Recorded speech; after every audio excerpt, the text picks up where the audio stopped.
একটা meticulous plan চলছে। আচ্ছা আচ্ছা, যদি সবকিছু ঠিকঠাক থাকে, আগামী নির্বাচনে বিএনপির জন্য সবচেয়ে বড় রাজনৈতিক বাধা হিসাবে সামনে আসবে একটা রাজনৈতিক দল। আচ্ছা, আর সেই দলটা হবে বৈষম্য বিরোধী ছাত্র আন্দোলনের প্ল্যাটফর্মে আসা একটা রাজনৈতিক দল। আচ্ছা, আর সেই রাজনৈতিক দলটিকে যিনি লিড করবেন, একসময় বাংলাদেশ ছাত্রলীগের রাজনীতি করেছেন, আর এই মুহূর্তে 5ই আগস্টের যে ঘটনা, সেই ঘটনারও অন্যতম কি বলা হয় যে ধরেন হিরোই বলা যায়, সার্জিস আলম, বিশাল হিরো।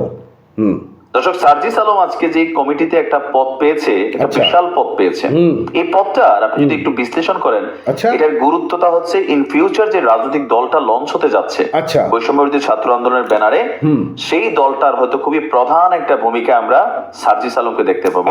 সাধারণ সম্পাদক অথবা আহ্বায়ক অথবা আরো যে লেভেলে আছে, আমরা হয়তো তাকে দেখতে পাবো। তো যাই হোক, জাতীয় নাগরিক কমিটি আমাদের বৈষম্য বিরোধী প্ল্যাটফর্মের বাহিরে আরেকটা শক্তি। আচ্ছা, যদিও তারা কোনো রাজনৈতিক দল হিসেবে নিজেদেরকে আত্মপ্রকাশ করেনি, বাট তাদের মধ্যে যারা আছে তারাই বৈষম্য বিরোধী, আবার তাদের মধ্যে যারা আছে তারাই সরকারে আছে। সবকিছু মিলে একটা সিস্টেম তৈরি হচ্ছে। আবার এই জাতীয় নাগরিক কমিটি যেই গেল কয়েকদিন যাবত যে ভূমিকা রেখেছে, সেখানে বোঝাই যাচ্ছে যে তাদের সামনের ইন্টেনশনটা কি করতে যাচ্ছে।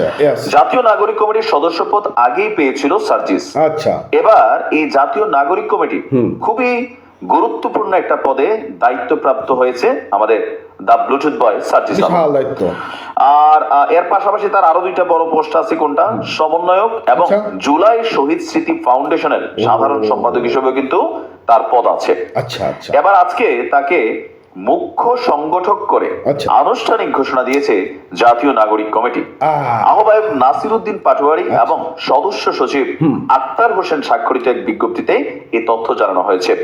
বিজ্ঞপ্তিতে বলা হয়েছে, ফ্যাসিবাদী ব্যবস্থার বিলোপ এবং নতুন রাজনৈতিক বন্দোবস্ত বাস্তবায়নের কার্যক্রমকে সম্প্রসারিত করার লক্ষ্যে জাতীয় নাগরিক কমিটির কেন্দ্রীয় সদস্য সার্জিস আলমকে মুখ্য সংগঠক পদে মনোনীত করা হলো। আবারও পড়ছি, ফেসিবাদী ব্যবস্থার বিলোপ। ফেসিবাদী ব্যবস্থা বলতে আপনারা যদি মনে করেন শুধু আওয়ামী লীগ, নো, এই দেশের রাষ্ট্র ক্ষমতায় অতীতে যারাই গিয়েছে, বিএনপি তারাও ফেসিবাদ কায়েম করার ট্রাই করেছিল, টিকতে পারেনি। আওয়ামী লীগ কায়েম করে ফেলছিল, তারপরে টিকতে পারেনি। আর এই সকল কারণে নতুন রাজনৈতিক বন্দোবস্তর মানে হচ্ছে নতুন একটা রাজনৈতিক শক্তি আপনার সামনে আসতে যাচ্ছে। আর সেই শক্তিকে সংগঠিত করার জন্য, বাস্তবায়ন করার জন্য, এই কার্যক্রমকে আরো ছড়িয়ে দেওয়ার জন্য যে লক্ষ্য, সেই লক্ষ্যেই সার্জিস আলমকে এই গুরুত্বপূর্ণ পদে বসানো হয়েছে। বিজ্ঞপ্তিতে আরো বলা হয়েছে যে জাতীয় নাগরিক কমিটির বর্ধিত সাংগঠনিক কাঠামোতে নাসিরউদ্দিন পাটোয়ারি আহ্বায়ক থাকবেন, আক্তার হোসেন সদস্য সচিব থাকবেন, সামান্তা শারমিন মুখপাত্র থাকবেন, সার্জিস আলম মুখ্য সংগঠকের দায়িত্ব পালন করবেন। ফেসিবাদী ব্যবস্থার বিলোপ ঘটিয়ে রাষ্ট্রের প্রয়োজনীয় সংস্কারে প্রেসার গ্রুপ হিসাবে গত 8ই সেপ্টেম্বর আত্মপ্রকাশ করেছিল জাতীয় নাগরিক কমিটি। পরে নভেম্বরে কমিটিতে সদস্য হিসাবে জায়গা নিয়েছিল সার্জিস আলম। আর এবার সবাইকে ডিঙিয়ে এই সংগঠনটির গুরুত্বপূর্ণ এই পদে বসেছে সার্জিস হাসনাতদের। আপনি যদি দেখেন তাদের কর্মকাণ্ড সারা বাংলাদেশে পজিটিভ, টোটালি পলিটিক্যালি একটা পাওয়ার যেটা সামনে আসার জন্য অনেকে অপেক্ষা করছেন। অনেকে মনে করছেন আওয়ামী লীগ বিএনপির বাহিরে একটা শক্তি চাই। আবার তাদের যিনি মাস্টার মাইন্ড মাহফুজ কিন্তু বলছিল পুরনের সাথে নতুনের একটা যুদ্ধ বাঁধবে। পুরনো বলতে এখানে যেটা বোঝানো হয়েছে, আমরা যতটুকু বুঝি, যে পুরনো যে রাজনৈতিক ধ্যান ধারণা বা পুরনো যে রাজনৈতিক সিস্টেম, এই যে বাংলাদেশে এই মুহূর্তে এটা কিন্তু চারদিকে আছে। ধরেন বিএনপি ক্ষমতায় এখনো আসে নাই, জামাতও ক্ষমতায় আসে নাই, বাট বাংলাদেশের অনেক জায়গায় বিএনপি 80%, জামাত হয়তো 20%। ঘটনা কিন্তু ঘটছে। তবে জামাতের সাথে বিএনপির বিভিন্ন জায়গায় দ্বন্দ্ব হচ্ছে, টুকিটাকি তাদেরও কিন্তু সমালোচনার জায়গা তৈরি হয়ে গেছে। আর বিএনপির 80% নেতা কর্মী গ্রাম ভিত্তিক, ওয়ার্ড ভিত্তিক, শহর ভিত্তিক লুটপাট, আওয়ামী লীগ যে চাঁদাবাজি গুলো করতো এগুলোতে বিএনপি এখন কানেক্টেড, আওয়ামী লীগ যে লুটপাট করতো এগুলোতে বিএনপি কানেক্টেড হয়ে গেছে। ইভেন থানা, পুলিশ, স্থানীয় প্রশাসনে প্রভাব বিস্তার করা, বাজার কমিটি থেকে শুরু করে স্কুল কমিটি, সকল জায়গায় প্রভাব বিস্তার করা আপনি দেখেন অলরেডি হয়ে গেছে। এখন এই যে কাজগুলো হচ্ছে, এগুলা কি জনগণের ম্যান্ডেট নিয়ে হচ্ছে? না, আওয়ামী লীগ নাই, মাঠ খালি বিএনপি আসবে, পাবলিক এটাকে মেনে নিচ্ছে।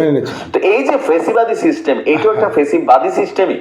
এই সিস্টেমটাকে বিলোপ করার জন্য জাতীয় নাগরিক কমিটি অথবা নতুন একটা রাজনৈতিক শক্তির প্রয়োজনীয়তা বাংলাদেশের সচেতন অনেক নাগরিক আছে। আমরা যারা বিএনপি করি, আওয়ামী লীগ করি, জামাত করি, জাতীয় পার্টি করি, আমাদের মধ্যে অনেক মানুষ আছে এগুলো আমরা পছন্দ করি না। আমরা চাই না আমাদের দলের কোন লোক লুটপাটে ব্যস্ত হোক, মানুষকে মিথ্যা মামলা দিয়ে একটা হয়রানি করা অথবা পেশি শক্তি ব্যবহার করুক, এগুলো কিন্তু পছন্দ করি না, তাই না? কিন্তু দলের বিরুদ্ধে গিয়ে কথা বলা, সমালোচনা করা, এগুলো অনেক পে করতে হয় ব্যক্তি জীবনে। আপনি নানান ভাবে ঝামেলায় পড়বেন, আপনাকে হয়রানি করা হবে, ধমক দেওয়া হবে, জেল খাটানো হবে, মিথ্যা মামলা দেওয়া হবে, হাত পা ভেঙে দেওয়া হবে। এই যে ফেসিবাদী সিস্টেম, যে সিস্টেমের বিরুদ্ধে আপনি সমালোচনা করলেই আপনি বাটে পড়বেন, দল থেকে বহিষ্কার হবেন, অনেক কিছুই আছে। সেই সিস্টেমের বিপরীতে একটা নতুন সিস্টেমের চেষ্টা করছে এই বৈষম্য বিরোধী আন্দোলনের সমন্বয়করা, যার কারণে রানিং 53 বছরের সিস্টেমের বাইরে আরেকটা সিস্টেম ক্রিয়েট করা আসলেই কঠিন। তবে তারা আশাবাদী যে নতুন একটা শক্তি আসবে যারা বাংলাদেশকে নতুন বাংলাদেশ, নতুন সিস্টেমের মধ্যে কানেক্ট করবে।